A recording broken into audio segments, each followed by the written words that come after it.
चलो बेटा चलो, ठीक है आओ। चैप्टर का नाम है overview of customs act, overview of customs. ठीक है, चैप्टर का नाम ही ओवरव्यू है, मतलब क्या दे रहे हैं ये लोग, ओवरव्यू। ओ साले, बत्तियां बुझाने से भी नींद नहीं आती है, गा ले गाना।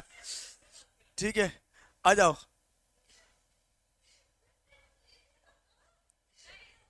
तू लेट के नीचे से देख ले, वहां से बेंच के बीच से साले।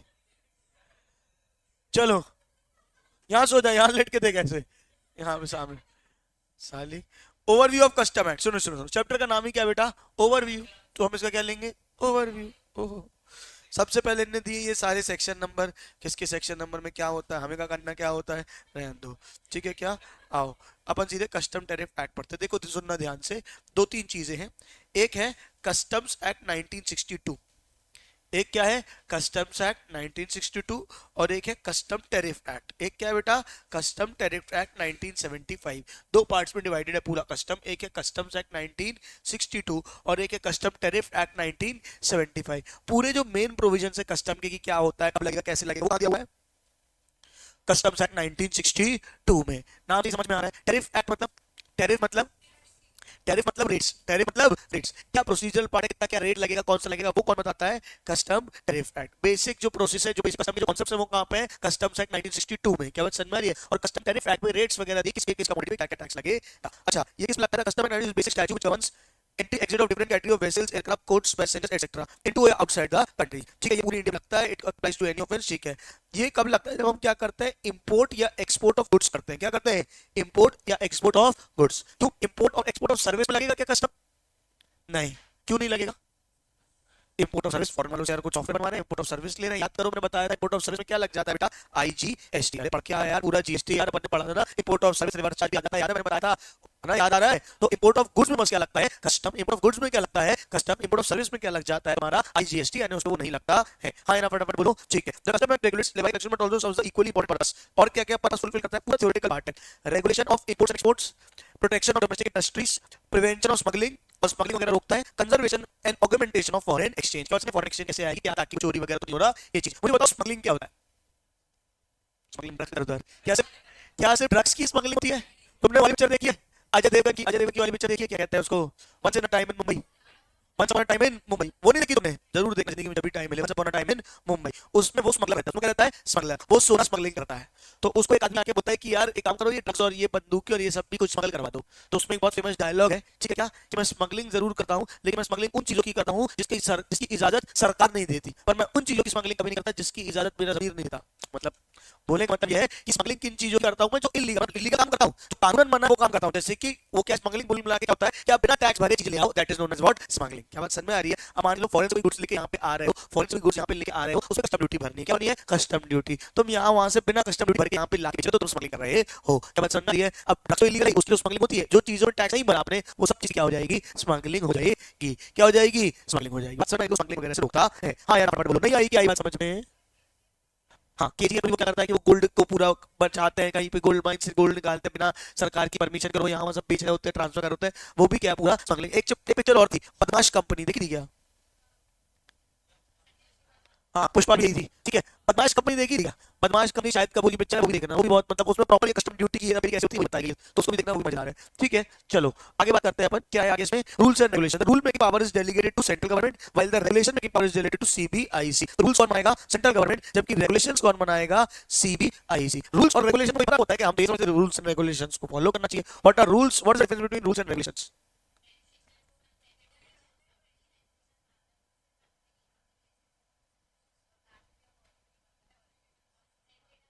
रेगुलेटर बना जनरल गाइडेंस, क्या बस ना, कंट्रोल क्या कर सकते हो क्या नहीं कर सकते हो, क्या स्पेसिफिकली करना है रूल्स, रेगुलेट करना मतलब कंट्रोल करना। तो ये बोला ये सेक्शन अलग अलग, सेंट्रल गवर्नमेंट है, सीबीएसई मतलब to support the act and rules. ठीक है, ये रूल्स को सपोर्ट करता है, ये एक्ट को सपोर्ट करता है, ये एक्ट और रूल्स दोनों को सपोर्ट करता है। ठीक है क्या, ये सारे एग्जांपल हैं, अंदर क्या क्या होता है एक बार आप रीड कर लो। ये एक बार ये नजर मारो फटाक से रूल्स रेगुलेशन वाले पैच में। ठीक है, यहाँ से नाम दिया हुआ है, transaction value, chargeability of accessories, repair, maintenance, spare parts, ये अंदर की बातें ली गई है। इन सबके रिगार्डिंग क्या है, रूल्स है। इन सबके रिगार्डिंग क्या है, रूल्स है। बिल ऑफ एंट्री का कौन सा फॉर्म होगा, शिपिंग बिल कैसे बनेगा, ये सारी चीजें क्या होंगी, होंगी, ट्रांजेक्शन के नाम दो, ये सारी चीजें कैसे होंगी, वो सब किस में आता है, रेगुलेशन में। डेफिनेशन जैसे टॉपिक होते जाएंगे वैसे वैसे क्लियर होती जाएगी, आखिर में सारी डेफिनेशन एक बार मैं कवर करा दूंगा जो कवर नहीं हुई होंगी। अभी अपन क्या करते हैं, डेफिनेशन से आगे बढ़ते हैं। Levy and collection and exemption of custom duty. हाँ यार फटाफट बोलो, सुन रहे हो? हाँ, आज मेरे लिए कोई एक जन रीड कर देगा क्या थोड़ा सा, कि मतलब कोई एक जन जम के रीड कर दे? ठीक है, कौन शुरू करेगा? चलो अनन्या बेटा पढ़ो।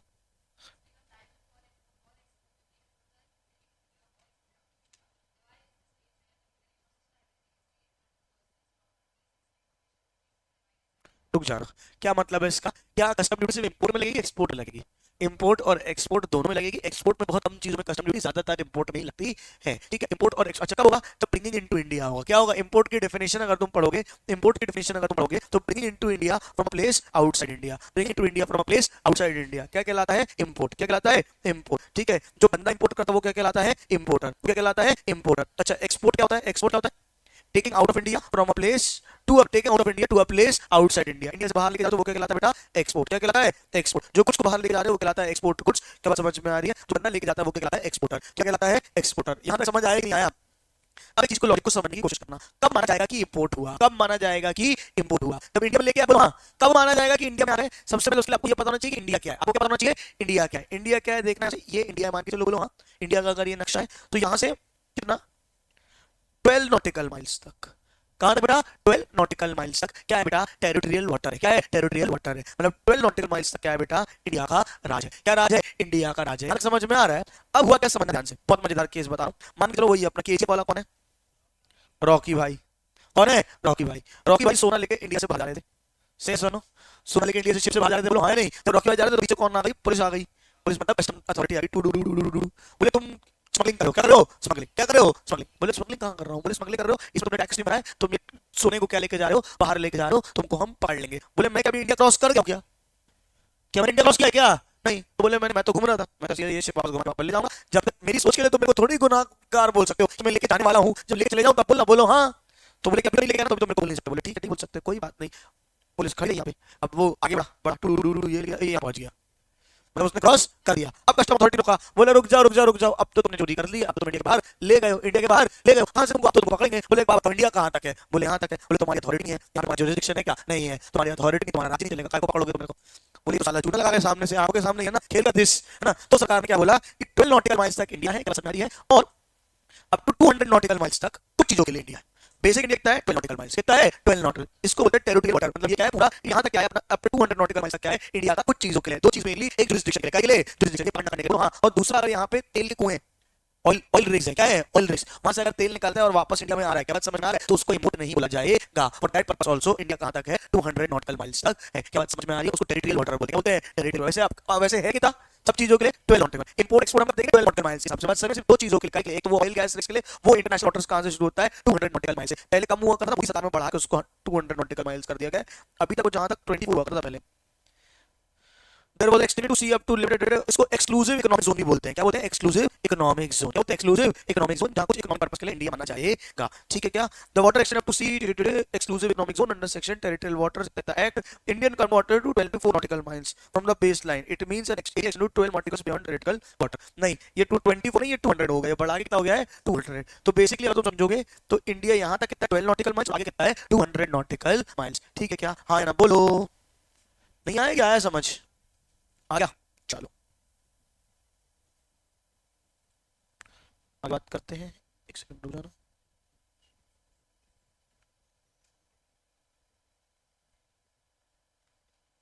चलिए आगे है, इंडियन कस्टम मॉडल मैंने आपको समझा दिया, ये अपन ने रीड कर लिया। कैरी ऑन बेटा, अपन रीड कर रहे थे, रीड करना, कैरी ऑन कर बेटा।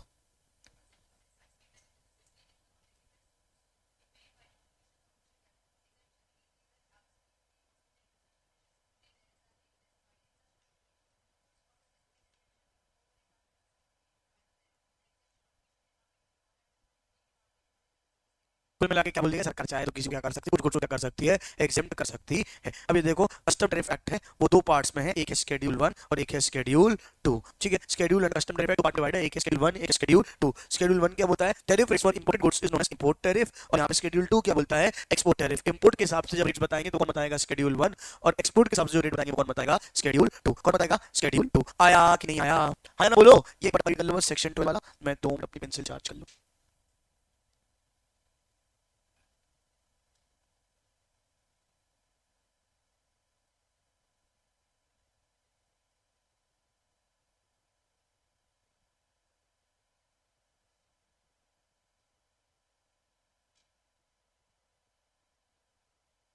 बेसिक बातें लिखी हुई हैं। क्या लिखा हुआ है, जो डब्बे में क्या लिखा हुआ है, custom duty is levied on goods where goods are imported और exported out of India. Levy subject to provisions of the act, rate लगेगा टैरिफ एक्ट के हिसाब से। इवन गवर्नमेंट गुड्स पे भी क्या लगेगा, कस्टम लगेगा। इवन गवर्नमेंट गुड्स में क्या लगेगा, कस्टम लगेगा, लेकिन उसको क्या किया जा सकता है, एग्जेम्प्ट किया जा सकता है बाय नोटिफिकेशन। आ जाओ, इंपॉर्टेंट है टाइप्स ऑफ कस्टम ड्यूटी। क्या है बेटा, टाइप्स ऑफ कस्टम ड्यूटी। ठीक है, क्या आएगा आएगा आएगा, लगा दिया मैंने।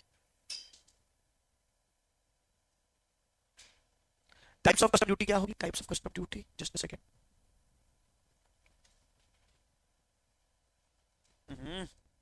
इसको क्या हो गया, आ गया।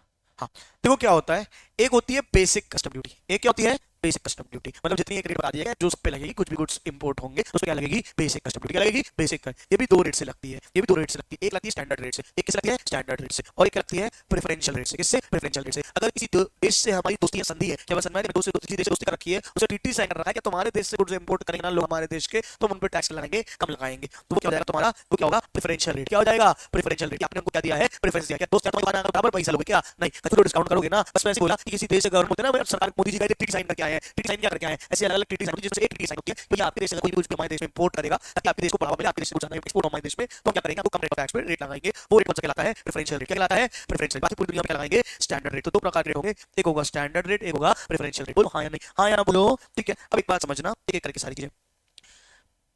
ये मैंने आपको क्या पढ़ा दिया, basic customs divided as a percentage value determined under section 41 could be divided as standard rate or preferential rate. ठीक है, onus is on person owner to the substantive with the supporting evidence that the goods are chargeable with preferential rate of duty. जो बंदा import करके आ रहा है उसको prove करना पड़ेगा कि ये जो गुड्स है वो कौन से हैं, प्रेफरेंशियल रेट वाले हैं। मतलब फला फला कंट्री से आए हैं, फला फला टाइप के गुड्स है। तो समझ में ओनर के ऊपर क्या है, रिस्पांसिबिलिटी। ओनर के ऊपर क्या है, रिस्पांसिबिलिटी, वो प्रूव करे कि कौन से रेट है, प्रेफरेंशियल रेट है। हाँ या फटाफट बोलो।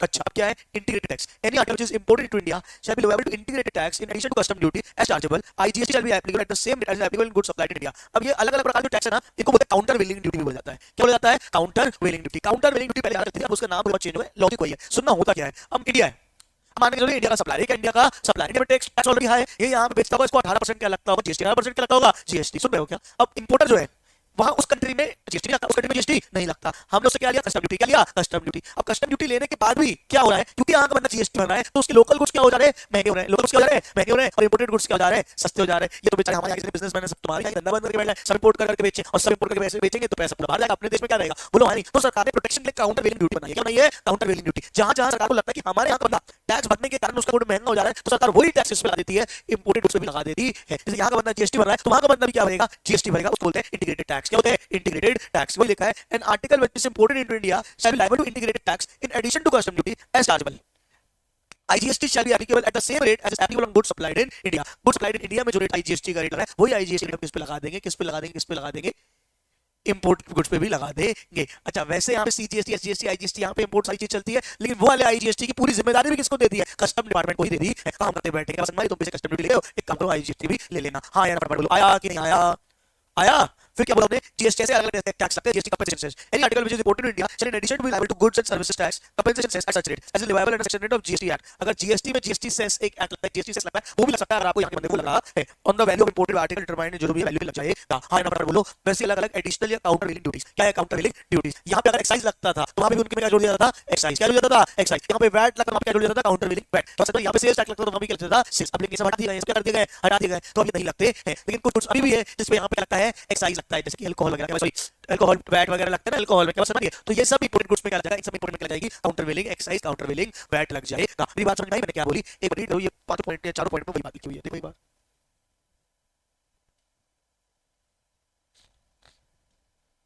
देखो क्या countervailing, excise duty on goods manufactured produced in India was imposed on imported goods in addition of special, एक सैड अलग लगता है, special additional duty of 4% was imposed under GST regime. Countervailing duty and duties are subsumed, ये सब मिलके क्या बन गए, आईजीएसटी बन गए। क्या बन गए, आईजीएसटी बन गए, इस पे एबल हो गया वो। In case of alcoholic liquor for human consumption is imported into India, the same is still under state excise which has not been subsumed GST, therefore IGST is not leviable under the import. क्या मतलब वहां पे भी countervailing duty लगेगी। In case of invert taxable supplies are of the nature of imported goods which have been taxed and have been consumed in the manufacture of outer taxable supplies, ITC credit is available to the extent IGST is paid. मतलब अगर आप उत्पादन कहीं export कर रहे हो, कहीं कर रहे हो, एक्सपोर्ट कर रहे हो, तो आपको आईटीसी मिल जाएगा जितना आपने आईजीएसटी पे किया है उसका। हाँ यार फटाफट बोलो। ठीक है, आता वैट की जगह जो है स्पेशल टैक्स एडिशनल टैक्स लगता है वो कहलाता है special additional duty. It is used to offset the sales tax event. However this was now been subsumed, इसको भी क्या कर दिया गया है, सब्स्यूम हो गया है। ये नोट में भी बोला गया है जीएसटी के इंट्रोडक्शन के कारण उसको क्या कर दिया गया था, हटा दिया गया, मतलब सब्स्यूम्ड हो गया जीएसटी में के। हाँ यार फटाफट बोलो, नहीं आया, एक बार कर ये वाला पैराग्राफ फिर आगे बात करेंगे। इजी है, कुछ भी ऐसा डिफिकल्ट नहीं है कि इसमें समझ में आने वाला है कुछ भी, बस एक बार रीड करना पड़ेगा, पूरा हो जाएगा। इजी चैप्टर है बहुत, फ्री के मार्क्स मिलते हैं इसमें।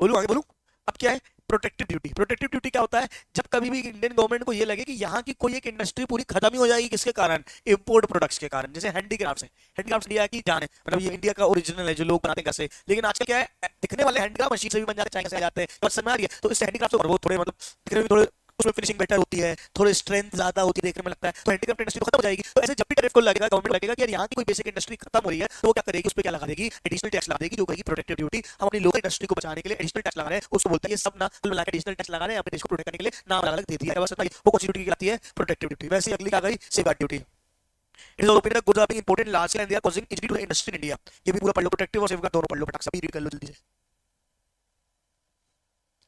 प्रोविजनल सेफगार्ड ड्यूटी भी होती है, भी पढ़ लिया।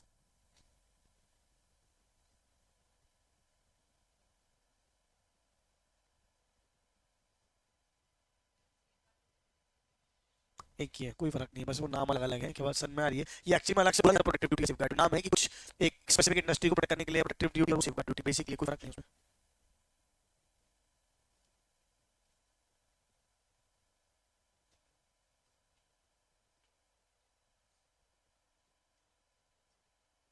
हो गया, पढ़ लिया, चलिए सब।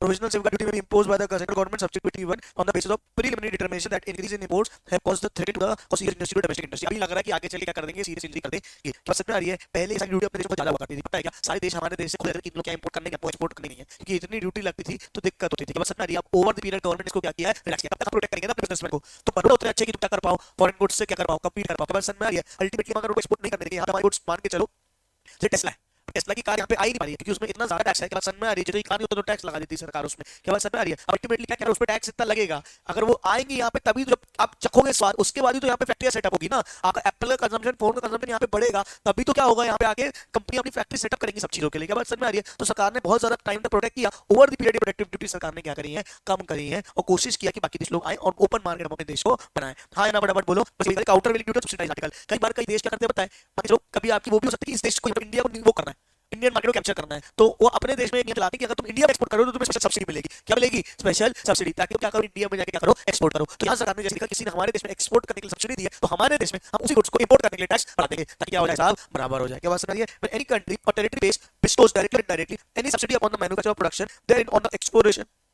thereof from any article including any subsidy of transportation of such article, then central government by notification of legislation impose a countervailing duty। उसी का सेट ऑफ करने के लिए एक काउंटरवेलिंग ड्यूटी निकाली जा सकती है। वैसे ही प्रोविजनल काउंटरवेलिंग ड्यूटी भी बनाई सकती है। जब लग रहा है एंटी डंपिंग ड्यूटी, ये है एंटी डंपिंग ड्यूटी। क्या होता है एंटी डंपिंग ड्यूटी, जब आप क्या करते हो, बहुत सारा माल एक साथ क्या कर देते हो, यहाँ पे इंपोर्ट कर देते हो, एक्सपोर्ट कर देते हो, डंप कर देते हो, तो यहाँ पे क्या होता है, सप्लाई हो जाती है, सप्लाई क्या हो जाती है, बढ़ जाती है, मार्केट क्या हो जाता है, डाउन हो जाता है, मार्केट क्या होता है, डाउन हो जाता है, और फिर तुम लीडर बन जाते हो, तो फिर दाम बढ़ा के बेचने लगते हो, तो हमारे मार्केट को सीधे मार्केट को कैप्चर करने के लिए तो काम कर रहे हो। तो वहां पर सरकार क्या लगाती है, एंटी डंपिंग ड्यूटी। क्या लगाती है, एंटी डंपिंग ड्यूटी। ये पता सबसे पहले किसके खिलाफ लगी थी, इंडिया में एक बार रतन टाटा ने बहुत सारा, उस टाइम पे रतन टाटा नहीं, उनके जो सीनियर थे, मतलब टाटा कंपनी ने एक बार क्या किया था, लोहा बहुत ज्यादा एक्सपोर्ट किया था कहां पे, यूएस में, और वहां पे ओवरऑल आयरन की क्या हो गई थी, बहुत क्या हो गई थी, गिर गए थे, तब वहां पे उन्होंने क्या लगाई थी, एंटी डंपिंग ड्यूटी लगाई थी इनके खिलाफ। क्या समझ में आ रही है कि आप बहुत ज्यादा पूरे यूएस मार्केट ने कैप्चर कर लिया था कि उस टाइम पे, जब यूएस मतलब एकदम लीडर इंडिया को नहीं हुआ था, उस समय उन्होंने क्या कर लिया था, यूएस मार्केट कैप्चर कर लिया था, तो वो एंटी डंपिंग ड्यूटी लगाई थी। अब बहुत सारे देश लाते हैं, हम भी लगाते हैं, चाइना पे भी लगाई गई है कई बार, जब अगर मान लो बहुत सारा माल हमारे यहाँ पे डंप करेंगे तो एंटी डंपिंग ड्यूटी लगती है। हाँ या बताओ, आप चाहो तो क्या लगा सकते हो, प्रोविजनल एंटी डंपिंग ड्यूटी लगा सकते हो। हाँ या ना बोलो। अगला क्या है, सोशल वेलफेयर चार्ज, जैसे अपन एजुकेशन से जोड़ते हैं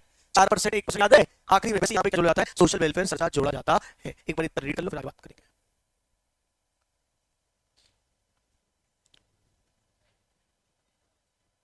हाँ, जब हमारे देश में बहुत ज्यादा आप डंप कर रहे हो।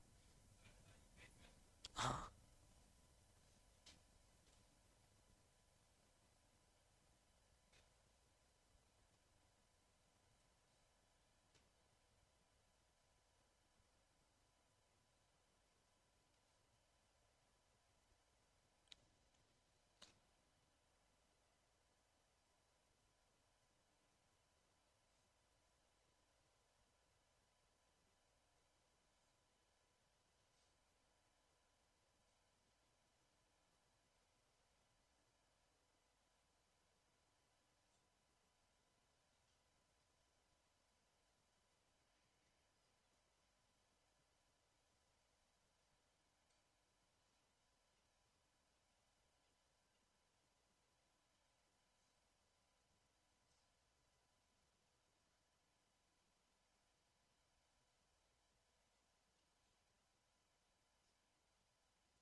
चलो आगे बात करते हैं, कहाँ को अपना बताओ।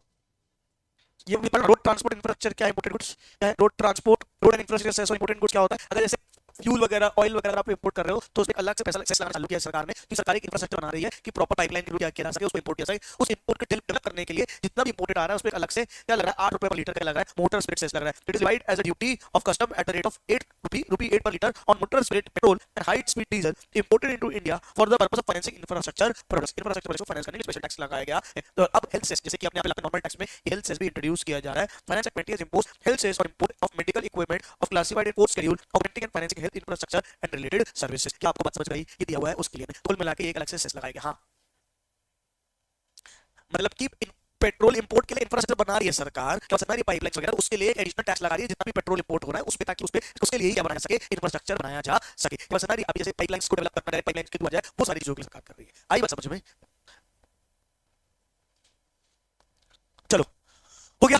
स्ट्रेट बैठो, अब तुमको थोड़ी सी मैं कथा पढ़ने के लिए देने वाला हूं, लेकिन पहले समझाने वाला हूं। क्या है classification valuation of imported and exported goods, ये होता है एचएसएन कोड। क्या होता है एचएसएन कोड। एचएसएन कोड कैसे, फॉर एग्जांपल ये वाला तुमको एचएसएन कोड क्या है 07031010। हर प्रोडक्ट का एक कोड होता है, हर प्रोडक्ट क्या होता है कोड होता है। ये कहानी किसकी हो रही है, टैरिफ एक्ट। क्या हो रही है, टैरिफ एक्ट। समझ बात को, मैंने कोई चीज इंपोर्ट करी, मैंने कोई चीज क्या करी, इंपोर्ट करी। अब फॉर एग्जांपल मैं तुमको क्या बताऊं, जैसे कि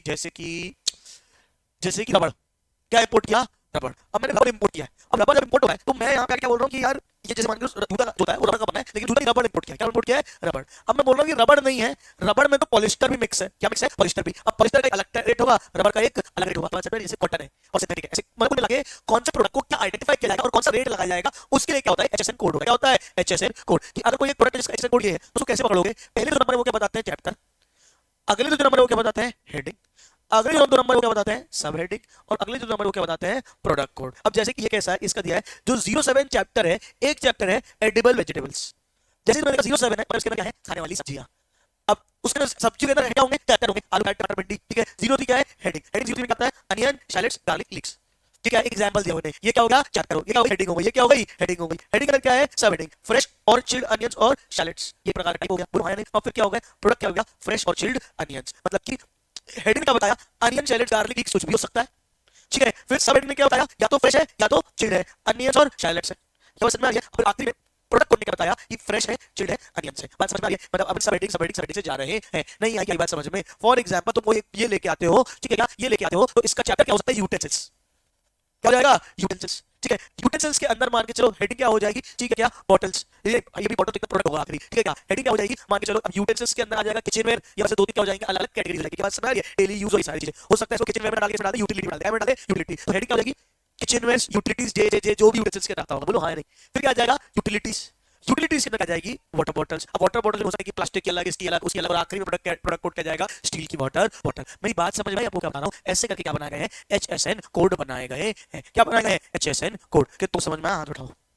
इसको इंटरप्रिटेशन कैसे करना है, इसके लिए रूल्स दिए हैं, ये अपन को पढ़ना है। अपन एग्जांपल के साथ पढ़ेंगे, अपन को समझ में आएगा, जल्दी जल्दी करेंगे, ठीक है। मुझे जेटो स्ट्रेट बैठो। The general rule for classification, rule 1, the essence of this rule is that the reference to the rules may be made in case of ambiguity, that is the reference to the 6 rules of interpretation is not required when classifying goods is possible on the basis of description in the heading and subheading। मतलब जब सीधे सीधे heading और subheading से समझ में आ रहा है कि कौन सा प्रोडक्ट है तो रूल्स में जाने की जरूरत नहीं है, रूल्स में जाने की जरूरत नहीं है। सीधे सीधे इसको डिकोड करो, जो प्रोडक्ट निकल के आ रहा है उसको क्या कर लो, मान लो। हाँ या ना फटाफट बोलो, नहीं आया। अब क्या आ रही है, एम्बिग्यूटी आ रही है। क्या आ रही है, एम्बिग्यूटी। जैसे फॉर एग्जांपल लिखा है बॉटल्स, क्या लिखा है, बॉटल। मान के चलो क्या है, बॉटल्स अलग है, जार्स अलग है, बॉटल्स अलग है और जार्स अलग है। अब इतने बॉटल इतनी बड़ी, ठीक है, जितनी जार जैसी है, काम बॉटल कर रही है, बोलो हाँ नहीं। उसको क्या मानोगे, जार माने की बॉटल माने की, कंफ्यूजन हो गया, लेकिन अलग है, बोलो हाँ नहीं। उसके लिए क्या बनाएंगे रूल्स। जैसे मैंने बताया ना, अगर प्योर रबड़ रबड़, लेकिन अब मिक्सचर है तो रबड़ मानेंगे कि पॉलिस्टर मानेंगे, क्या मानेंगे, तो उसके लिए क्या लिखेंगे, रूल्स लिखेंगे। तो बात समझ में आई। तो पहला रूल तो यही बोला, पहला रूल तो यही बोला कि कब यूज करना है। Rule 1 is use the rule when there is ambiguity, when there is ambiguity. हाँ या ना फटाफट बोलो, एक बार इंटरप्रिटेशन रीड कर लो।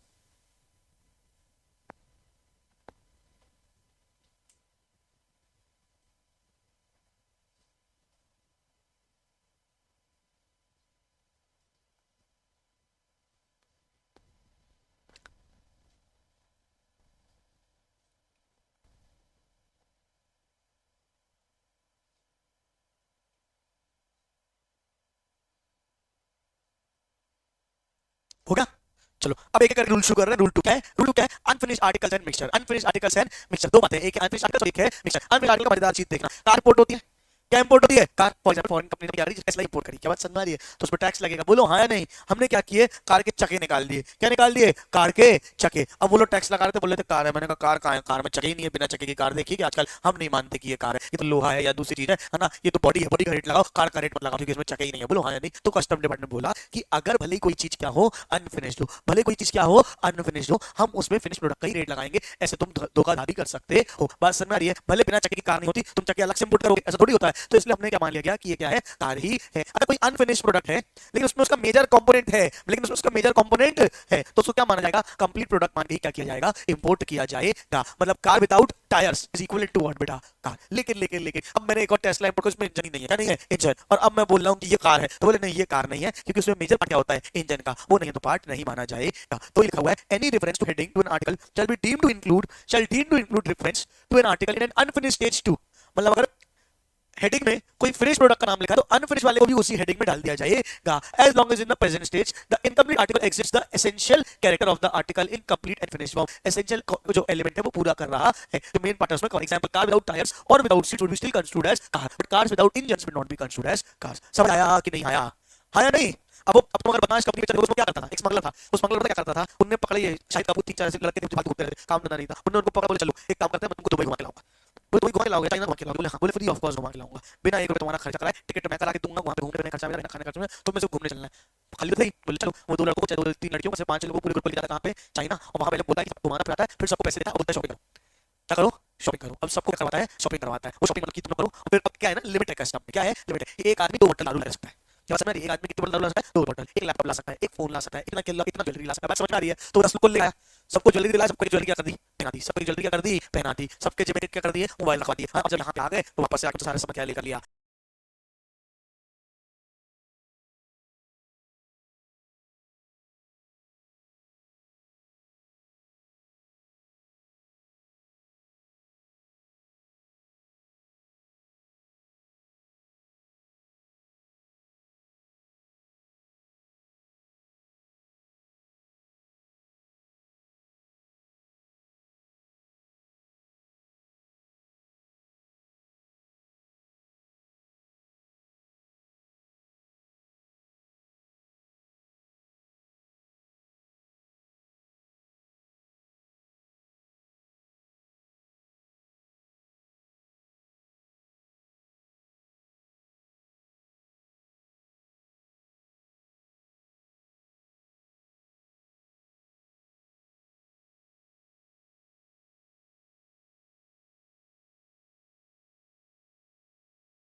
और पहली बार शिप क्या कराया, लेफ्ट साइड के जूते, सिर्फ एक पैर के जूते। अब जब एक पैर के जूते उसने क्या करा, इंपोर्ट कराए, एक पैर के जूते क्या कराए, इंपोर्ट कराए, और लेने नहीं पहुंचा। मतलब यहां आ गए लेकिन लेने नहीं पहुंचा। लेने नहीं पहुंचे तो क्या हो जाता है, कस्टम उसको जब्त कर लेता है। कस्टम ने जब्त कर लिया, कस्टम ने हमको टैक्स नहीं मिला, हमने जब्त कर लिया, सरकार ने रखा रहा, फिर सरकार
केसरी के लाल तेरा छोटा सा जो नाम है, जो केसरी के लाल।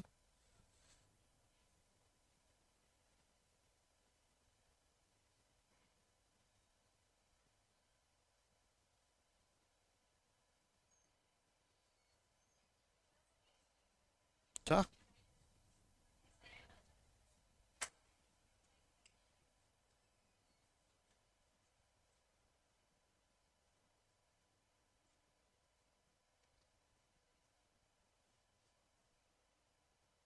बदमाश कंपनी वाला बताया था ना, लोग आ रहे हैं बैगेज के अंदर सामान लेके भर के चले आ रहे हैं, क्या बात समझ में आ रही है। तो बैगेज का रियल सिस्टम कैसे होता है मैं तुमको बता रहा हूँ। जैसे आप कभी फॉरेन ट्रिप से आओगे ना, तो ऐसे एक होती है रेड लाइन और एक होती है green line. Red line green line क्या होता है, एक फॉर्म दिया जाता है आप क्या क्या सामान लेके आ रहे हो। अगर आपके पास कोई भी ड्यूटेबल गुड्स नहीं है, ड्यूटेबल गुड्स नहीं है मतलब जिसमें कुछ भी टैक्स लगने की संभावना है, कुछ भी तुमने नहीं खरीदा, तुम सिर्फ घूम के चुपचाप खाली पेट वापस आ गए हो, ठीक है, तुम्हारा ड्यूटेबल गुड्स नहीं है, तो तुम सीधे सीधे ग्रीन लाइन से बाहर हो जाओगे। और अगर ड्यूटेबल गुड्स है तो तुम रेड लाइन में जाओगे, अपना सामान वगैरह चेक कराओ। क्या बात समझ में आ रही। तो भैया यहीं क्यों नहीं चले जाते सीधे सीधे, काय को यहाँ जाए, है ना। अगर यहाँ पकड़े गए तो लंबे से जाओगे। क्या बात समझ में आ रही। जैसे कि बिना टिकट के बैठ के निकल गए तो निकल गए, लेकिन अगर पकड़े गए तो, और वहां तो नॉर्मल है, अगर यहाँ पकड़े गए तो फिर जेल में चक्की पीसिंग एंड पीसिंग एंड पीसिंग एंड पीसिंग। क्या बात समझ में आ रही है। तो इसलिए ऐसा नहीं करना, ग्रीन लाइन में नहीं जाना, रेड लाइन में जाना। रेड लाइन में क्या करना पड़ता है, डिक्लेरेशन करना पड़ता है कि आप सामान लेकर आए हो। तो बैगेज क्या होता है, बैगेज बार बार पढ़ोगे, अकम्पनीड एंड अनअकम्पनीड। अकम्पनीड क्या होता है, जिसके जो आप साथ में लेके आए हो, बैगेज जो आप अपने साथ में लेके आओगे ना, हैंड बैग, कैरी बैग, जो भी आपके पास है। अनअकम्पनीड क्या होता है, आदमी आने से पहले ही क्या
आप जो भी होगी मैं 1 महीना ट्राई कर रहा हूँ, क्योंकि मेरे को प्रॉब्लम अभी बस चेकिंग में जा रही है, बाकी सब में मैं सेटिस्फाइड हूँ प्रोडक्ट से, तो भी ठीक नहीं है। चलो हाँ क्या था, कहाँ गए थे? अरे वो कोई आया सॉफ्टवेयर वाला, बीच में आके 2 मिनट ज्ञान देकर जाता हूँ ऐसे, टैलेंट है मेरे पास। ठीक है, चलो यहाँ पे समझ में आया। अब यहाँ देखना अब क्या होता है, बैगेज रूल्स क्या होते हैं। अगर मैं बैगेज रूल्स का तुमको चार्ट बताऊं तो 2 प्रकार के गुड्स होते हैं। कितने प्रकार के गुड्स होते हैं?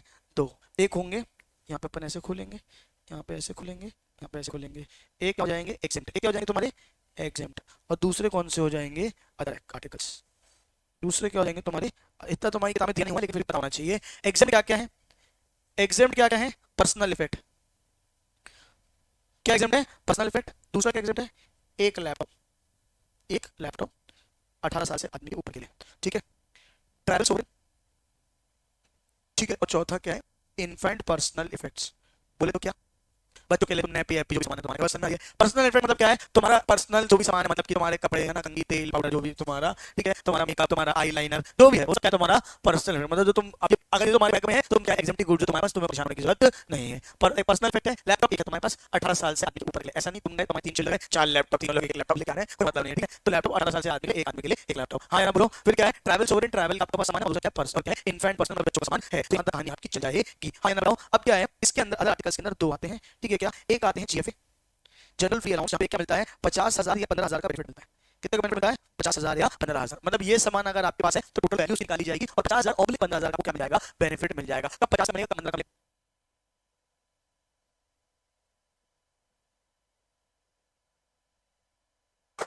हाँ तो क्या करूंगा, 50,000 15,000 क्या क्या आइटम,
अरे यार अब